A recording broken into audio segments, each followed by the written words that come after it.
Հարգելի հայրենակիցներ, հարգելի զանգվածային լրատվության միջոցների ներկայացուցիչներ,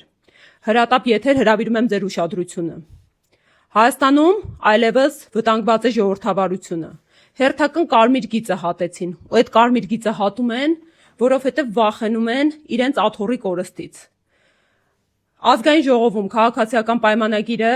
ընտրական օրենսգիրք սահմանադրական օրենքի փոփոխությունների եւ լրացումների նախագիծ է բերել, որով ուշադրություն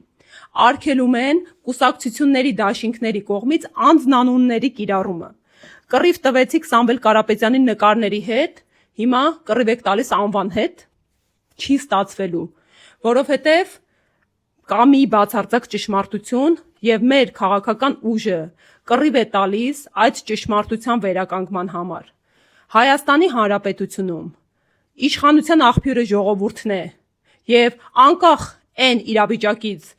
թե քաղաքացին մեր քաղաքական ուժին ձայն կտա երկրորդին թե երրորդին, դուք իրավունք չունեք միջամտելու ընտրական գործընթացներին։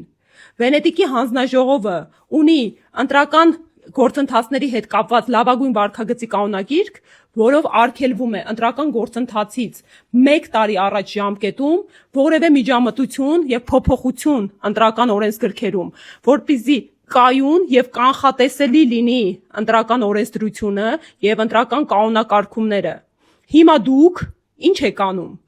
Փորձում եք թույլ չտալ, որպեսզի Սամվել Կարապետյանի անունը կիրառվի ընտրական process-ում։ Հասկանալի է, որ այս իշխանությունը խուճապի մեջ է թվերից, իսկ թվերը խոսում են մի բանի մասին։ Թվերը խոսում են, որ ժողովուրդը ունի իր համար ընտրյալ, որ ժողովուրդը ուզում է փոփոխություն։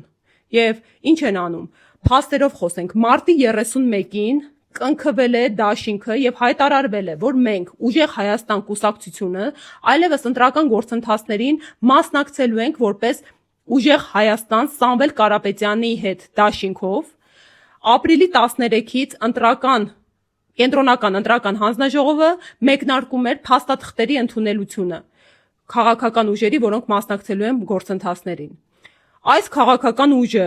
փորձում է այս միջակայքում, երբ մի քանի օր է ընդամենը մնացել, անգամ մի շաբաթ էլ չէ, փաստաթղթերի ընդունման մեկնարկի,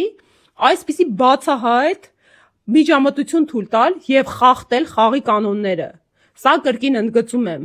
միայն կռիվ չէ մեր քաղաքական ուժի հետ, սա կռիվ է ընտրական իրավունք ունեցող յուրաքանչյուր մարդու հետ, սա կռիվ է մեր պետության իրավական ու ժողովրդավար լինելու հետ։